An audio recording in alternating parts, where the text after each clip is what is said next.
गवाही खुदा ने बड़ा काम इस परिवार के जीवन में किया। तो मैं चाहता हूं कि पूरे ध्यान से आप इस गवाही को सुने कि कैसे परमेश्वर ने अद्भुत रीति से इनकी जिंदगी में काम किया। जितने चर्च ब्रांचेस में ऑनलाइन, आप ध्यान से इस गवाही को सुने।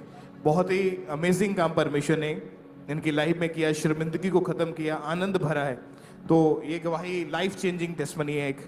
आप बताएं सिस्टर, आपका नाम क्या है? मेरा नाम गुरप्रीत कौर है। कहाँ के आप रहने वाले हैं? मैं कुमन कला जिला बठिंडा से रहने वाली हैं।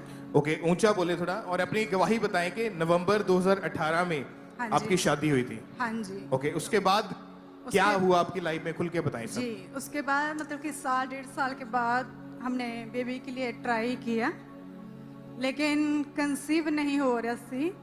तो उसके बाद हमने मेडिसिन लेनी स्टार्ट की नॉर्मल डॉक्टर के पास। 3 मंथ मेडिसिन लेते थे, कोई रिजल्ट नहीं आता तो गैप पा देते। जब 3-4 डॉक्टर के पास गए, कुछ रिजल्ट नहीं मिला, तो हमने सोचा थोड़ा टेस्ट करवा लेते हैं, मेन प्रॉब्लम क्या है पता चल जाएगी। तो हम मेन डॉक्टर के पास गए, 6 डॉक्टर के पास हम गए। 6 ने हमें एक ही मेन प्रॉब्लम बताई कि आपका AMH लो बहुत लो है, आपकी एग नहीं बनते। अगर बनते भी है तो इनमैच्योर है, तो आपको बेबी कंसीव हो ही नहीं सकता। आप नॉर्मल तो माँ बन ही नहीं सकते, आपको IVF ही करवाना पड़ेगा। IVF ही करवाना पड़ेगा। हाँ जी। पहले 4 साल आपको प्रेगनेंसी कंसीव ही नहीं हुई? नहीं हुई जी। उसके बाद आपने डॉक्टर्स के पास जाना शुरू कर दिया? हाँ जी, हाँ जी। तो सभी डॉक्टर्स का यही कहना था कि IVF ही इसका हल है? हाँ जी, 6 डॉक्टर के पास गए थे, 6 ने यही बोला कि IVF ही आपको करवाना पड़ेगा। कहाँ के ये डॉक्टर थे? हम हॉस्पिटल कौन? दिल्ली, जलंधर, यहाँ पर ही 6 डॉक्टर के पास गए थे।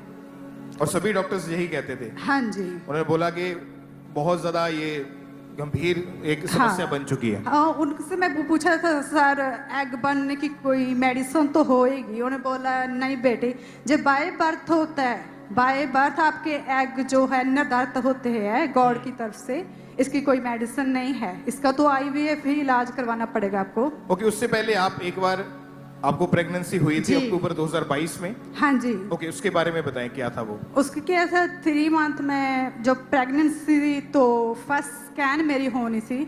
जब हम स्कैन कराने गए तो डॉक्टर ने किया, बोला इसकी नेजल बोन नहीं है और नेक में बहुत सारा फ्लूइड है बेबी के, एक सॉलिड है।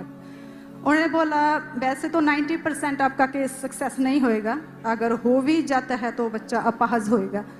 तो उन्होंने बोला 15 डे के बाद आप दोबारा स्कैन कराओ, हो सकता आपकी लक अच्छी हो। तो हम जब 15 डे के बाद दोबारा गए तो उन्होंने बोला बेबी डेड है आपका, पेट में ही डेड हो चुका था जी, और आपका केस खराब हो गया वो? हाँ जी। आप निराश हुए? बहुत ज्यादा, क्योंकि 4 साल के बाद हमें 4 साल बाद फर्स्ट टाइम कंसीव किया। हाँ जी। वो भी बेबी पेट के अंदर ही डेड। हाँ जी। ओके, उसके बाद क्या हुआ? उसके बाद मतलब कि बहुत ज़्यादा टेंशन में रहने लगे। तो हम फिर डॉक्टर के पास गए, उन्होंने बोला आप IVF के लिए ट्राई करो, यही ऑप्शन है आपके पास। तो हम IVF के लिए ट्राई किया, 3 IVF हमारे हुए, तीनों ही फेलियर। क्योंकि फर्स्ट टाइम जो प्रेगनेंसी हुई बच्चा पेट के अंदर डेड हो गया। हाँ जी। उसके बाद कंसीव होना बंद हो चुका था। बंद हो चुका था। डॉक्टर ने बताया कि प्रॉपरली एग फॉर्मेशन नहीं हो रही है। हाँ जी। एग ग्रो होने से पहले वो रप्चर हो जाते हैं। हाँ जी। और लेफ्ट ओवरी में पानी वाली रिसोलियां है जी, बहुत सारी स्वेलिंग है, अलग अलग तरह की बीमारियां हाँ बता जी, दी हाँ जी। उन्होंने। उन्होंने ये बोला अगर जो आपका पहला बच्चा था वो एग प्रॉपर ना बनने के कारण ही डेड हो चुका है, तो साफ ही पता है आपका तो नॉर्मल हो ही नहीं सकता। ओके, जब IVF का उन्होंने सजेस्ट किया तो क्या किया आपने फिर?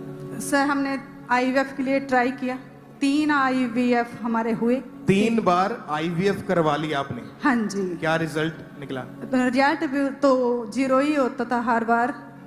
तो डॉक्टर ने बोला एक बार 4th आपका और ट्राई कर लेने, और उन्होंने ये भी बोला आपके एग से तो अब नहीं होगा, आप डोनर लेके आओ, आप अपनी फैमिली से ले आओ, अपनी सिस्टर होगी कोई, अगर आप रिलेटिव को नहीं बताना चाहते तो आप कोई डोनर खरीद लो बाहर से, तो आपको डोनर से ही होगा, आपका एग तो है ही नहीं मन। 4 साल प्रेगनेंसी कंसीव नहीं हुई जी। उसके बाद हुई तो बच्चा पेट के अंदर डेड हो गया। हाँ जी। उसके बाद कंसीव होना बंद हो गया जी। 6 डॉक्टर चेंज किए। हाँ जी। सभी ने IVF का बोला। हाँ जी। 3 बार IVF करवा भी लिया। हाँ जी। फिर भी कोई फर्क नहीं। कोई नहीं है। भाई आप बताएं कि आपकी उस समय की लाइफ कैसी थी इतनी चीजें घट रही थी जिंदगी के अंदर, आपका क्या व्यू था उस समय, क्या माइंड में चल रहा था? उस टाइम यही लग रहा था कि हमारा भी बच्चा हो तो हम भी मतलब अपने बच्चे के साथ खेलें। तो डॉक्टर के पास जाते थे, डॉक्टर बोला अभी आपका मतलब अपना बच्चा नहीं होगा, आप डोनर लाओ, उससे एग से बच्चा करेंगे। तो बहन, लोग पूछते होंगे आपसे कि बेबी के बारे में। हाँ जी, वो हमसे क्वेश्चन पूछते थे, डॉक्टर क्या बोल रहा है, क्या बता रहा है, पर हमने उनको सारी प्रॉब्लम बताई नहीं कि भी आईवीएफ के लिए बोला है, क्योंकि लोग इस चीज को अच्छा नहीं समझते ना। तो हम यही बताते थे कि वो बोलते हैं एग का साइज तो अच्छा बनता है, क्वालिटी अच्छी नहीं, हम उसकी मेडिसिन ले आ रहे हैं, ऐसे उनको बताते थे। तो आप उम्मीद छोड़ चुके थे? मेरे को तो प्रभु का विश्वास थी, लेकिन मेरे हर हस्बैंड ये बोलते थे मैं तो कभी फादर नहीं बन पाऊंगा। तो जब भी मेरे को बोलती थी नहीं मेरा परमेश्वर देगा और मेरे ही एग से देगा, इनको ऐसा लगता था जैसे कोई मेंटली नहीं पर्सन हो जाता भी, यूं ही बोल रहे हैं, ऐसा कैसे हो जाएगा जब डॉक्टर ने ही जवाब दे दिया हमको। बेबी ना होने के कारण मेंटली अपसेट हो चुके थे। हाँ जी। और लगता था, इनको ये लगता था मैं कभी बाप नहीं बन सकता। हाँ जी, हाँ जी। और बेबी गोद लेने का प्लान बना रहे थे आप। थाउट आते थे दिमाग में, और हमारे नेबर भी बोलते थे जहाँ हम क्वार्टर में रहते थे भी, इनको बोलते थे सर मैम को इतनी ज़्यादा तकलीफ दे रहे हो, कितना पेनफुल प्रोसेस है जे, तो आप क्यों नहीं अडॉप्ट कर लेते। तो फिर मन से ऐसा आता था नहीं खुद भी ट्राई करो, हो सकता हो जाए ना। और इतने साल हो चुके थे और इतना सब कुछ करके देख लिया था जी। आप भी हर समय रोते रहते थे, परेशान रहते थे। हाँ जी। स्ट्रेस एक डिप्रेशन बन चुका था। हाँ, हम किसी के साथ बात नहीं करते थे, और मैं अपने ससुराल में भी किसी को कॉल नहीं करती थी। जब मेरा केस खराब हुआ था तो मैं पूरी तरह उस तरफ तक टूट चुकी थी। ओके, परमेश्वर ने आपकी लाइफ में काम किया है जी। आप ये बताइए, आपको मालूम कैसे हुआ अंकुरुला मिनिस्ट्रीज के बारे में, प्रभु के बारे में पता कैसे चला था? चर्च जिसमें तो पहले थी, लेकिन प्रॉपर नहीं चल रही थी, हर जगह मतलब जाते थे। पर इस मिनिस्ट्री के बारे में मेरी सिस्टर ने मुझे बताया, तो मैं ऑनलाइन मतलब कि सुनने लगी। जब मैं ऑनलाइन सुनने लगी तो मैं मतलब कि फॉलो करने लगी उसको, हाँ ऐसे ऐसे करना है। उसके बाद मेरे हस्बैंड की पोस्टिंग आई जलंधर, तो मैं जीवित चर्च में आने लगी, जहाँ से वचन सुनने लगी। तो ऐसे वचन सुनते सुनते थोड़ा विश्वास बढ़ा। आप ये सोचते थे कि इतना इलाज करवा लिया, सब जगह घूम लिया, जलंधर से लेके दिल्ली तक हमने इलाज करवा लिया बड़े बड़े हॉस्पिटल्स में, आपका विश्वास कैसा था उस समय? क्या सोचते थे कि होगा या नहीं, क्या माइंड में था उस समय? मैं तो अपनी वाइफ के साथ आता था, मतलब ये बोलती मेरे प्रभु में विश्वास है, तो मैं इसको बोला भाई ठीक है, तू हर जगह जाके देख लिया, तू चलाइए कर, है ना, क्योंकि सभी जगह ट्राई करके आप देख चुके थे। ओके, इससे आप बताएं फिर क्या हुआ आपके जीवन में? उसके बाद क्या है, हम चर्च में अटैच थे, तो जून में मैं यहाँ पर आई, तो परमेश्वर के दास प्रेयर कर रहे थे, उस प्रेयर को मैंने 3 आईवीएफ आपके फेल्ड हो चुके थे। हाँ जी। चौथे की डेट दे दी थी सर ने, तैयारी हो रही थी। हाँ जी। डेट मिल चुकी थी, डेट मिल चुकी थी, चौथी बार भी हम आईवीएफ हाँ जी, हाँ जी करेंगे। उस दौरान उन्हीं दिनों में आप यहाँ पे पहुंच हाँ गए। जी, चर्च में 16 जून 2024 को हाँ जी। आप यहाँ पे चर्च में मौजूद थे। हाँ जी। उस दिन प्रेयर हुई। हाँ जी। ओके, उस प्रेयर को हम देखते हैं एक बार।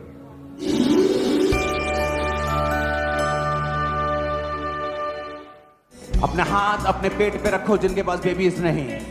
यीशु के नाम में मैं घोषणा करता हूं, यीशु के नाम में तुम्हारा गर्भफल लेके आए। यीशु के नाम में अनफ्रूटफुल वाली आत्मा तुम्हारी बॉडी को छोड़ के चली जाए। यीशु के नाम में मैं उसके वचनों को तुम्हारे ऊपर घोषित करता हूं, be fruitful and be multiply. Yeshu के नाम में फ्रूटफुल हो जाओ और मल्टीप्लाई हो जाओ।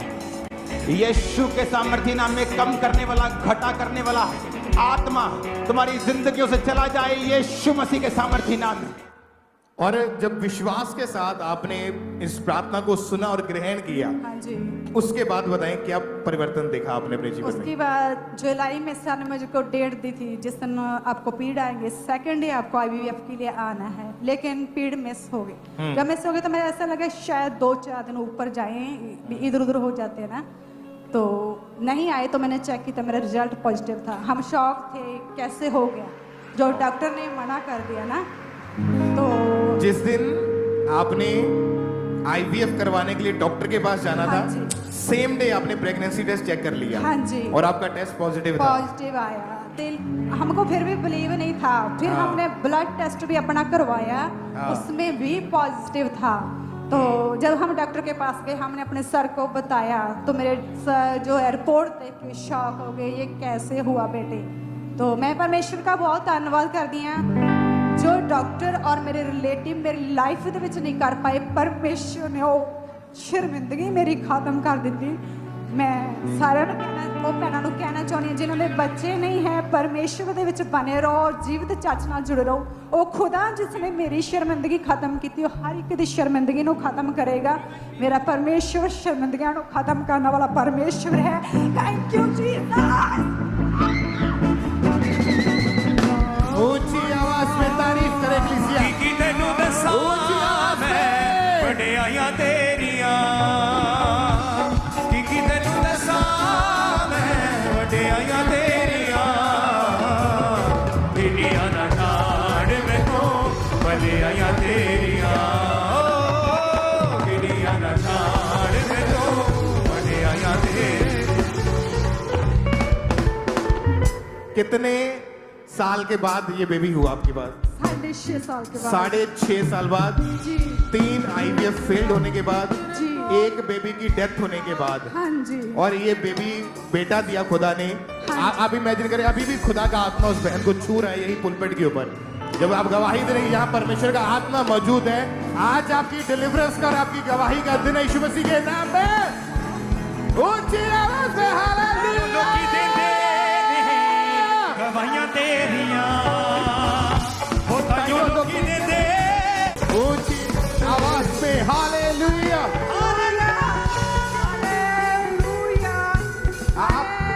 आप काम क्या करते हैं भाई? आप मैं आर्मी में हूँ। आर्मी में आप, और वाइफ आपके ये हाउस वाइफ है। पहले जॉब करते थे कोई? हाँ, पहले जॉब करते थे, शादी के बाद बच्चे की प्रॉब्लम से। क्या क्या जॉब करते थे? ये टीचर थे। टीचर की जॉब करते थे, और आप अभी भी आर्मी में हैं। हाँ हाँ। जो कुछ मूर्ख लोग ये बोलते हैं कि अनपढ़ लोगों को धर्म परिवर्तन किया जाता है, ये पढ़े लिखे लोग आपके सामने खड़े, वो भाई आर्मी में है, वो टीचर रह चुकी है। खड़े होके परमेश्वर की तारीफ करें कलीसिया। अभी आपका प्रॉपर एड्रेस कहाँ के रहने वाले हैं? मैं पिंडा का रहने वाला। केड़ा पिंड ਤੁਹਾਡਾ? मेरा मौड़ मंडी घूमन कला। ਕਿੱਥੇ ਹੈ ਪੈਂਦਾ? घूमन कला मौड़ मंडी। ਜ਼ਿਲ੍ਹਾ ਕਿਹੜਾ? बठिंडा। ਨਾਮ ਕੀ ਤੁਹਾਡਾ? मेरा सुखदेव सिंह। ਤੁਹਾਡੇ ਫਾਦਰ ਦਾ ਨਾਮ? मंदिर सिंह। तारीफ करें ऊंची आवाज ਅਸੀਂ ਵੱਧਦੇ ਜਾਵਾਂਗੇ, ਯਿਸੂ ਦਾ ਨਾਮ ਫੈਲਾਵਾਂਗੇ, ਦੁਨੀਆ ਦੇ ਕੋਨੇ ਕੋਨੇ ਵਿੱਚ ਉਹਦੀ ਮਹਿਮਾ